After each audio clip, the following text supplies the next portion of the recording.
you'd like to have a chance to have your home video shown on Thicke of the Night, make it short. And don't use music. Send it to Video Letters, P.O. Box 27368, Los Angeles, California, 90027.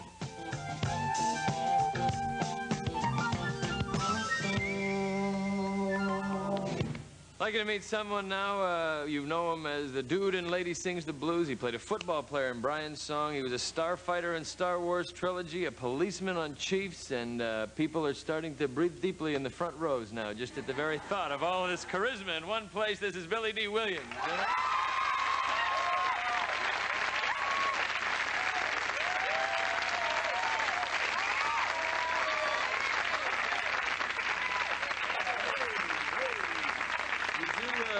You do have an effect on people, especially of the female persuasion. Do you, when were you first aware of that? Did you first knew that you had something going here? Let's see now. I guess the moment I was born. No. I think there was a moment in my life when I was about 13 years old. I went to a junior high school called Robert E. Simon Junior High. My first initiation was guys chasing me about 5 blocks, beating my thighs, and I was okay at that point. Guys were chasing you and beating your thighs? Yes. That's when I found out when I was very attractive. Then there was a moment when 2 girls were standing behind a door, one of the school doors, and they were waiting to attack me. Did they know why? This is a little bit embarrassing to talk about, but they wanted to rape me. Had they heard I didn't understand those kind of things at that time. They heard what? Oh, I wondered if they heard that you weren't easy and they had to go through all that trouble. I don't know what they heard, but anyway, luckily for me. It's very interesting. I say luckily. It's just really strange. Yeah. Luckily for me, a school teacher walked by at that particular point and stopped the whole thing. You told her, don't do me any favors, I can handle it. So once... Very interesting moment in my life. After that tragic educatus interruptus, how did you finally then get started? Do you know? What is this? My sex life here. Was it, so this was, we were 12 or 13 now, and nothing's happened yet, except guys are slapping your thighs and teachers are saying, biology! Let's see, I think in high school, at some point or another, I think I had my great, wonderful, fantastic moment with a girl who was a lot older than me, and I think I was about 17 years old. And I think it was the first time I played hooky from school, ever, in my life. Mm-hmm. And it was quite extraordinary, I must say. Mm-hmm. Tell us about it. Meeting Billy down by the school. Read it in my book. Mm-hmm. You, I mentioned in introducing you, there, well, people talk about you and charisma as being almost synonymous. Do you feel it every day? Do you ever get up in the morning without your charisma and just think, where did I put it? How do I get it back? I don't think I have it this morning. No, I don't have any charisma. Sidney Fury, director, said that Billy Dee Williams probably had more charisma and command of the camera than anybody on... You know, he wanted me to play Clark Gable. Mm-hmm. No, interesting. No, you laugh about it, but seriously, he wanted me to play Clark Gable, which would have been a very interesting idea. As a matter of fact, there was another director who wanted me to play Rudolph Valentino. Mm-hmm. And none of those things ever happened. No. The negotiation, I guess, was incomplete. Yeah. We have talked before about your paintings. We have a couple of them that I'd like the folks to take a look at because we have that I think are quite remarkable. This is a friend of yours. Yeah, this is Jeremy Kagan, who's a director who directed, I don't know if you've seen it, a wonderful movie, really an extraordinary movie called The Chosen. And he also directed me in, when I first met him, he directed me in Scott Joplin. Mm-hmm. This is my stepdaughter. I like this particular painting very much. And this is my manager and my best friend, Shelley Berger, who's backstage right now. Caught me drinking here, pardon me, but that was a great-looking picture. While we're at it, do you want some macadamia now? No, I'm... These are great. These are...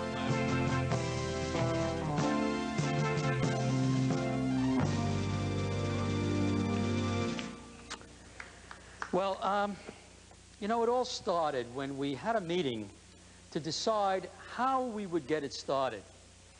And we decided that we should have Billy walk out and we'd play some music, and then there'd be applause. Now, Alan would stand up and shake his hand.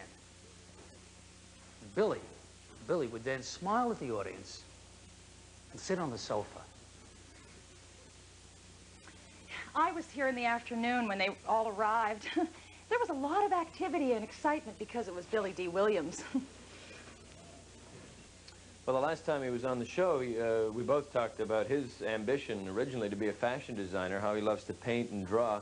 So I knew if we were going to talk about hobbies, we'd have to get into a new area. We didn't want to do paintings again.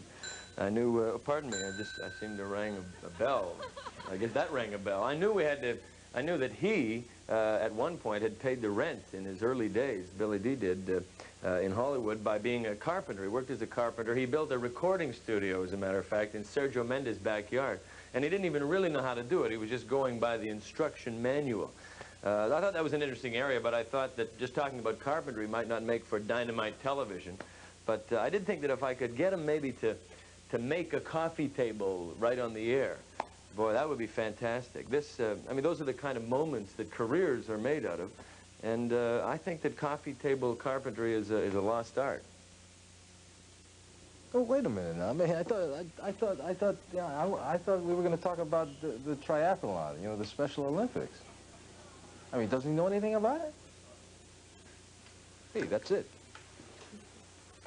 I wanted to try to get him into things that nobody's ever faced him with, you know. Well, I wanted to get him into some real conversational areas. I didn't want to get him into things like doing impressions, you know. I mean, Billy Dee Williams, a great actor, doing impressions, saying, hey, Billy Dee, do me Brando or something. Edward G. Robinson would be kind of insulting to him. I knew he wasn't into sports at all, so there'd be nothing to talk about there. You know, I told him to get into his personal side. He's happily married. Now, he's married to an Oriental woman. They have 2 children. He's been quoted as saying, I never understood marriage. So to me, what Alan's got to say is, what do you mean by that, man? I mean, what do you mean you don't understand, Holmes? Knew exactly what we wanted from Alan, that he should cross his left leg over his right leg, lean his elbows on the armrests, and fold his hands in front of him, and then look right at Billy Dee. You know, I wanted to do my impressions. I mean, that's all I wanted to do. I mean, I had these things planned. I wanted to do Edward G. Robinson. Hey, you guys, yeah, I'm tough, see? I'm Little Caesar, see? I'm tough. And if you guys don't get your together here, then I'm going to have my boys turn this place over, see? Yeah. I'm Little Caesar. Yeah. Well, I think what I'll do when we get out there is I'll offer him some macadamia nuts. I think everybody loves macadamia nuts, and he'll be impressed. That's kind of a classy thing. He'll have a snack, loosen up.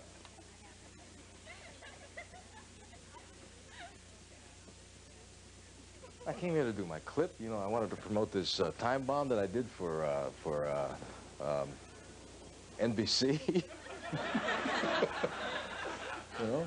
I mean, and I get this garbage all the time. You know, this Hollywood garbage. Trust me, trust me, trust me. That's all. That's it. Goodbye.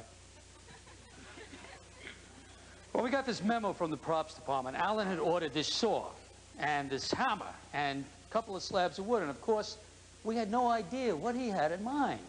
Then, of course, we just had to cross our fingers and hope for the best. And, of course, best is what happened. Because, you know, when you're doing an epic segment like this, people's artistic impulses, they just come together. They start sacrificing personal goals for the goal of the expression of something which can become a memorable moment. But yet, I felt something was wrong. I felt that they fought me on every turn. I tried to explain to them that I wanted to see talk between 2 people that were exciting and people that would represent a minority group and a majority group. I had hoped for Cabot and cause... What do you do here? Well, I think it's just one more. Isn't that the terrific? Billy Dee Williams has just made a coffee table for us. I think that's a beautiful job from scratch. That's we're only one leg short, and that's great. I appreciate it. I get the feeling that you wanted to talk to Harrison Ford. Does he make coffee tables Yeah, he's too? great at that kind of stuff. Yeah, That's it. The article that I saw was about both of you. He does this too? Yeah, absolutely, absolutely. Well, you did a beautiful job. We'll much. probably talk about more. There might be something we haven't covered yet. We first have to take... What about my clip? Your clip? Yeah, you know, the show I did. Trust me. We'll get to that. Trust me. Just trust me. We have a commercial. Promotional consideration provided by... Fresh and Dry is so dry, it freshens the air. No mist. It freshens everywhere. No mess. Fresh and Dry. Want to build a great tasting sandwich? Have a Vlasic. That's the best tasting pickle I ever heard. Serve crunchy, delicious Vlasic pickles.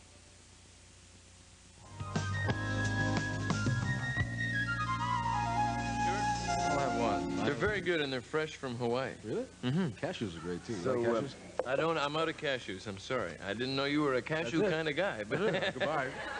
the research that you referred to just before the commercial, that the carpentry talent really was Harrison Ford. We were looking at this Us magazine article, and it turns out that you don't know much about carpentry at all, do you? Not at all, no. And that Harrison What am I Ford saying? is the guy they were talking No, about.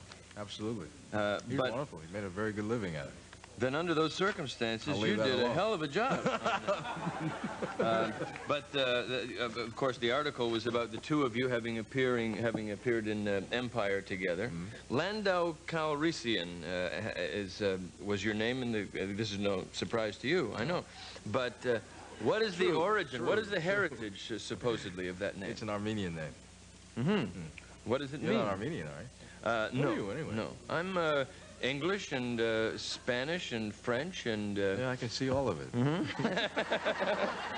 I was just going to keep naming countries until you stopped me. The clip that you referred to, we do, of course. I just said, trust me, we want to show it. You would set it up. It's the film is called Time Bomb. It airs on NBC on March 25th.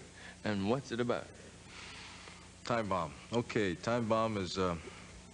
It really involves a subject matter that's of great concern, I think, to an awful lot of us these days, although it's presented in a very entertaining way. It deals with terrorism. It deals with this whole idea of the conventional nuclear warfare. And these guys, they go out and they transport this stuff from one place to another, plutonium. And they run into these terrorists, and that's where the story begins. Now, in this particular clip, I think, deals with me and my son. Mm-hmm. All right, and we'll roll it now. I think. Oh, Darren. You know, some days I ask God why he took her. Why this happened to you. So I talk to the darkness. And then I go back to sleep thinking of you, always thinking of you.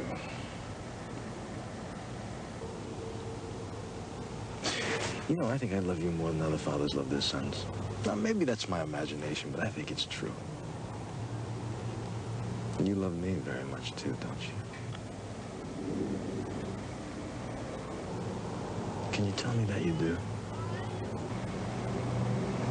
Can you tell me, son?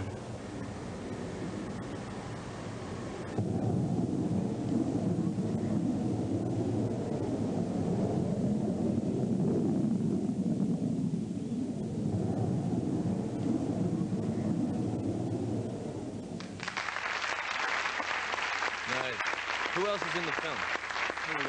We have Merlin Olsen, Morgan Fairchild, Joseph Bottoms. Mm-hmm. Well, good luck with it. March 25th on NBC. You also said that if I plugged that maybe you'd do a little artist rendering of me for the next time you come back. That's what I promised them, folks, yes. So if I can hold you to that for the next visit. I'm definitely going to do it. All right, you're on. Commercial break, back with Billy Dee Williams and who else? Other people. And I'll tell you about it later.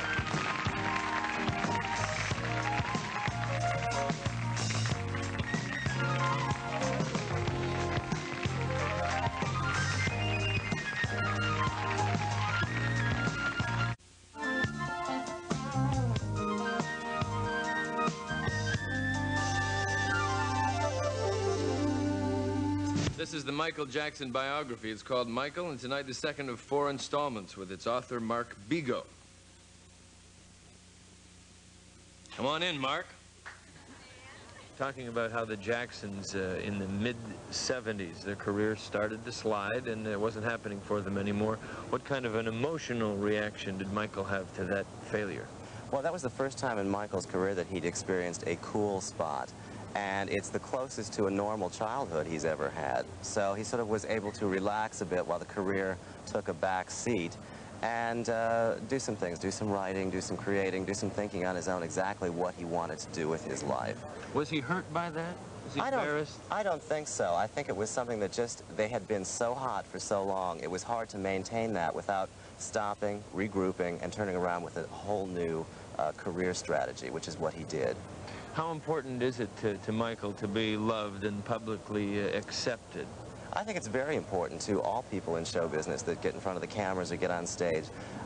He, as much as anyone else that gets on stage, loves that adulation that that comes from the crowd. He says he comes alive on stage. He would rather stay on stage than go home and live a normal life in the evening.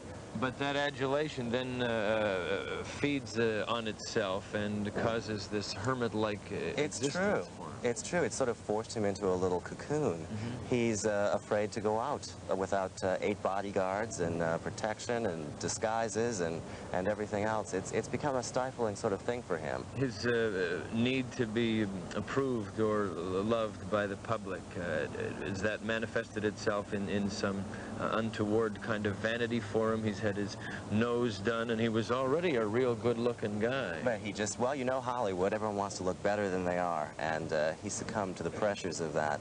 He does really want to be accepted by his fans. When the accident happened with the Pepsi commercial, and he burned his head on stage, he wanted to make sure that the photos were released so that his fans could see that it was not the type of thing like the controversy that surrounded Richard Pryor's accident. Mm-hmm. He wanted to make sure that everyone knew that this is what happened.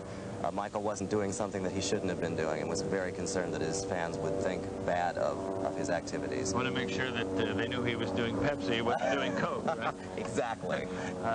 The hair experience, how did a rather fragile and delicate and reclusive human being like Michael respond to that? Was he traumatized? Did this just add another phobia to his...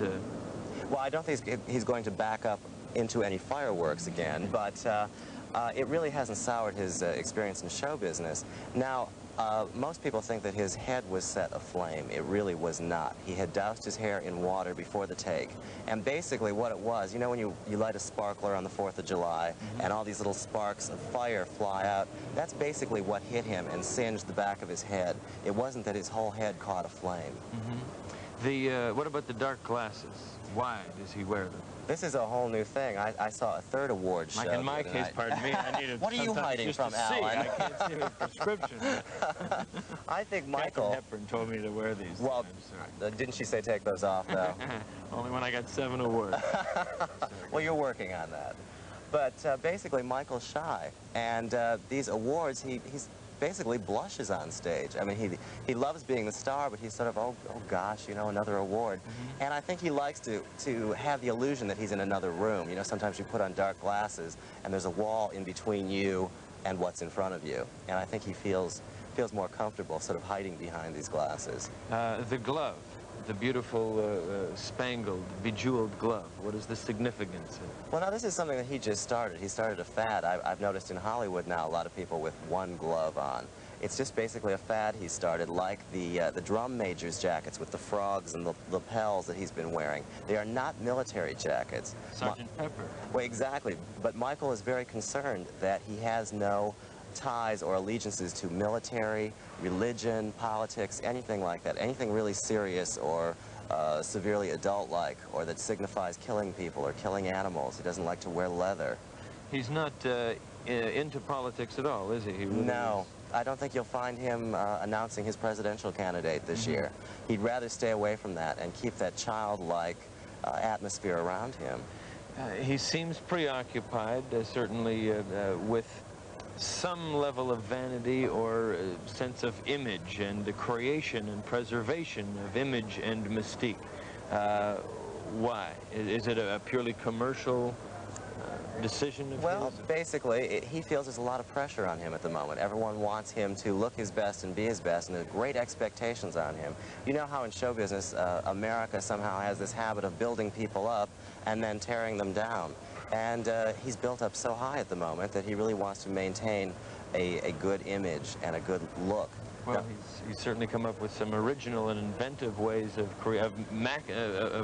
packaging and merchandising. Well, that's true, unlike anybody has been able to do in the last 20 years. As a promoter, for instance, Don King now is involved in his life. We hear putting together a tour, packaging the Jacksons tour. Seems to be a strange combination of personalities. A little bit bizarre, and I don't think Michael is altogether happy with the situation. In fact, he doesn't deal directly with Don King. Don King is basically in it for the money, and I was at the press conference that was given at Tavern on the Green in November with all the paparazzi and press, and Don King spent a half an hour talking about how great Don King is and how we, the Jacksons, we are going to have an album like he's suddenly part of the Jackson 5. Mm-hmm.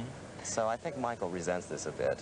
Does Michael have much of an ego that way? Does he feel that he should have even more of the spotlight? Not really. In fact, he's very glad to share the spotlight this summer on the tour with his brothers, but someone like Don King that comes in with dollar signs in his eyes, he's not too thrilled about. I mean, this is someone that basically wants to cash in on Michael. Michael loves the business, loves putting forth a positive image, loves the creativity of it, and here's someone that has a reputation for really sort of horning in, and it's not part of the family. Mm-hmm. I mean, he doesn't mind helping his brothers and sharing the spotlight with them, but someone like Don King is a little off-putting to Michael. Tomorrow we'll have more with Mark. Talk about why Michael wants his nose to look like Diana Ross and why he doesn't want his hair to look like Don King, and we'll talk about his several personalities, the importance of Emmanuel Lewis, Brooke Shields, and some other people in his life. And in the meantime, stay tuned, because after this commercial, we're going to have an argument.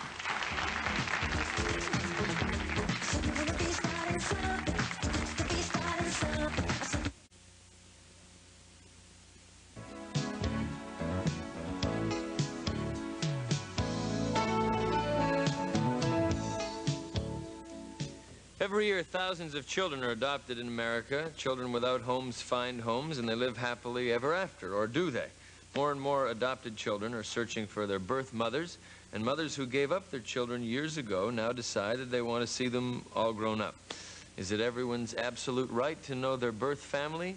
Yes, says Ed Goldfader, the president of Tracers, a private investigation firm that has connected thousands of adopted children with their birth mothers. But no, says adoption attorney David Keene-Levitt, who serves on the American Bar Association's Committee on Adoptions.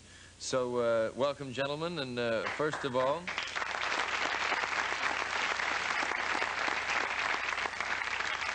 why, Ed, do you feel there is this right or this need for the reunion?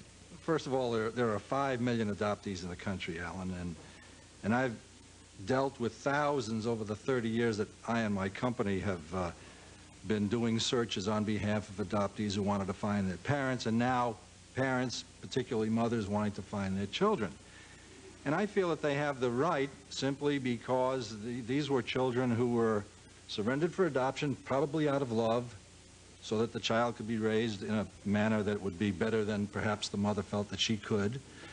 And the child had no option, no permission was sought from the child, and now that child is an adult, and I think therefore has an inherent right to know his or her biological identity. Who seeks your services most often? Is it the parent or the child? Well, it classically was the child for many, many years. But my company, which is headquartered in New York, has been getting more and more inquiries from mothers, particularly, who are seeking their children, and that has led to the creation of what we call the reunion registry, where they know certain information about each other, but they don't know each other's identities. Mm-hmm. Or they know certain information in common, I should say. That is the date and place of birth of the child and the sex of the child. And through that information being submitted to us, to our reunion registry for a very, very nominal fee of $35. It's a data processing fee, really. Right. thousands of people have been able to find each other and will continue to find each other where they could not do it in any other way at all. All right, David says this is all a bad idea. Why? No, I don't say it's a bad idea. The question is whether an adoptee has an absolute right to know where he came from and to have the records open. I don't believe that that's a good idea. I think that there are many adoptees who would like to know where they came from, who have every reason to know, and if you take into account the needs of the birth parent and the needs of the adoptive family, it's a perfectly good idea. You see, in California, most of the newborn infant adoptions are private adoptions, and they're open. I've handled about 3,000 adoptions in the last 25 years, and every one of those birth mothers knows the name and address of the people who adopted her child, and the adopting parents know the name and address of the people who, of the mother or father whose child they adopted. As a result, they can share information. If the child grows up and would like to meet the birth mother or birth father, he or she can be directed to it by the adopting parents. This is not a problem in this kind of an adoption. The problem comes in... There's a legal mandate now, a group trying to mandate open adoptions. There is a group, but the problem is basically with social welfare agency adoptions, where it's been traditional in the adoption agencies of this country to enforce a strict anonymity and secrecy, not realizing that the infant would grow up wondering where it came from, and the folklore which surrounds adoption in this country is terrible. Most people think adopted children come out of the gutter, and they don't. But the folklore says they might, and so everybody's afraid for the child to know where he came from.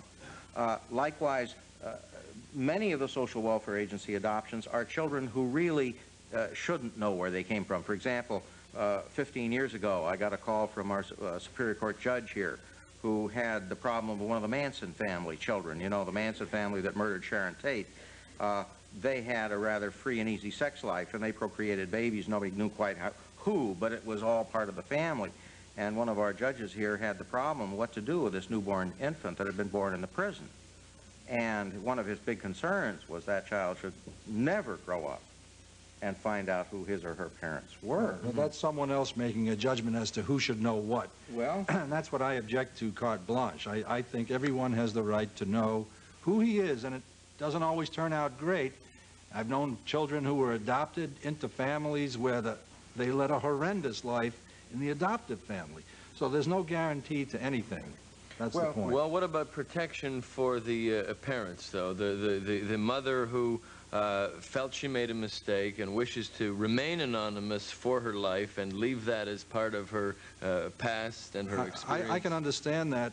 Obviously, there are those situations, but in my experience and the experience of my company, that has been practically non-existent situation. I mean, a typical example would be of a woman who we located for her child who is now 40 years old, and the child called the mother, and the mother's reaction was, I didn't have the gumption to do anything about it, but every time the phone rang for the past 25 years, I was hoping it was you. Yeah, but we had a case where we got a call from an adoptee who was now 20 years old, and she wanted to contact her birth mother. And we got a lovely letter, as a matter of fact, from her.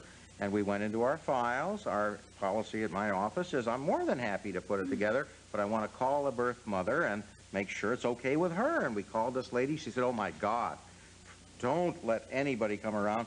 If my husband found out I placed a baby all those years ago, he'd divorce me. Well, so that disrupts I understand it. But let me point out something about the reunion registry, which is perfect. And that is, in order for there to be reunions through the registry, both have to submit to it. So there is absolutely no possibility of intrusion by one into the other's life. And that's so you won't situation. supply the name and address of the original mother or father unless that original mother or father consents to it. By joining the registry. That's the point to the whole thing. I don't think there's any. So you can only match them up with people who are in the registry. Exactly. We also do individual searches, such as the one I explained before, where the mother said, I'd been hoping for the call. But the great preponderance of cases, and we have hundreds of thousands of entries in this registry now, and it's growing, and you know, that's only the tip of the iceberg because there are 5 million adoptees out there. Obviously, if 5 million mothers and 5 million children submit to the registry, everybody's going to find everybody else. What about the threat to the adoptive parents, the parents who have now raised the child for 18 years and that child is coming of age and a reunion is taking place? What is that? Where are the rights of the parents who adopted the child? Well, their rights are not infringed at all, I feel, because if parents have raised a child for at least, say, 18 years or so, I think that they need not fear that the child is simply going to renounce them the moment that the child finds the natural parent. In fact, the feedback that I get is that the children of adoption who are now adult embrace the natural mother as almost like an aunt in a certain way. Is that your experience?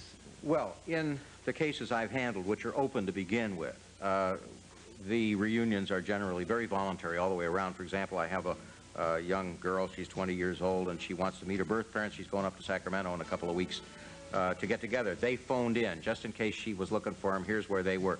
We contacted the family. Sure enough, she was going to go searching. It didn't occur to her to ask her mama. She was afraid that if she asked her mother where her birth parents were, it would hurt her mama. Well, this particular mama didn't hurt. The problem is those people who get their babies from adoption agencies, we're cleaning up the mess that's made from 50 years of social work mistakes in the field of adoption. Children who don't know where they came from, and a lot of them came from places they don't want to go. So we're making progress in the area, but there's still a lot to be resolved. We have to take a commercial break, and we'll be back. Sylvester will be back also after this commercial.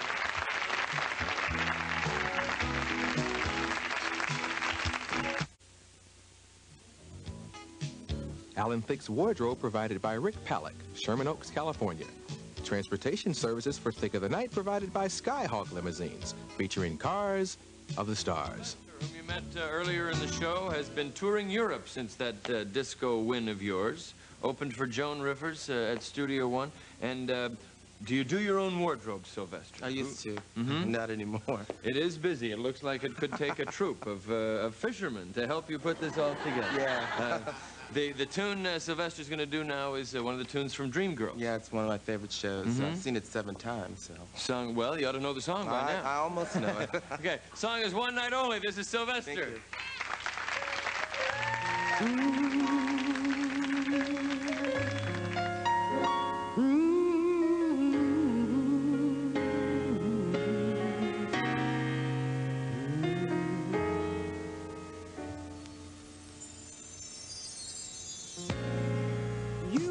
all my love and my devotion.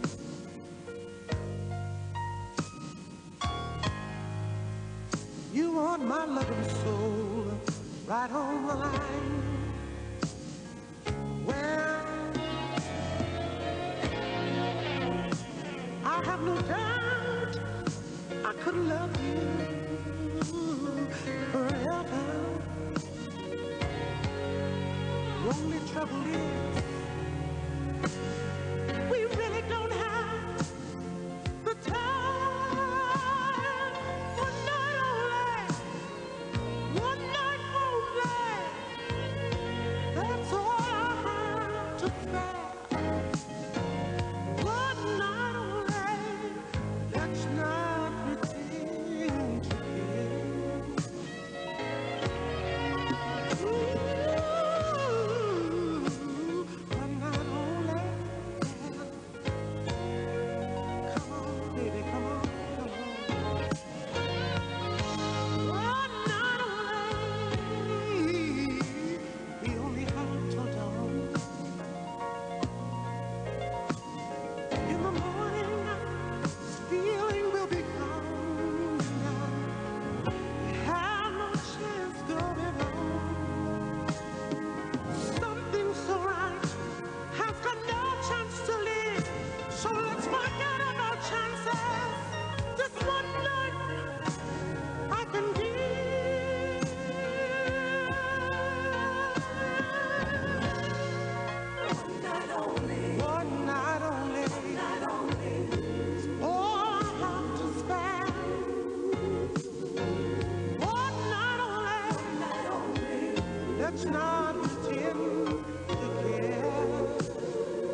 we're back on. You didn't hear that, but you didn't know. They caught you because the band didn't play when we came back on, and there you were talking. And no, but it just shows the people what a nice guy you are. Off camera, you were introducing everybody to each other, Arsenio, and that's now mind your own business. All black people know each other. So I was Sylvester. This is So anyway, I want to thank everybody for joining us tonight. And Arsenio, who's with us just about all the time, and I'm glad for that. Lois, nice to see you. Art Corey, Sylvester, Mr. Goldfaber, and Mr. Levitt, King Levitt. I had to get all the names in. Billy Dee Williams, thank you. Be good to each other. We'll see you next time. Thicke of the Night was brought to you by Ivor.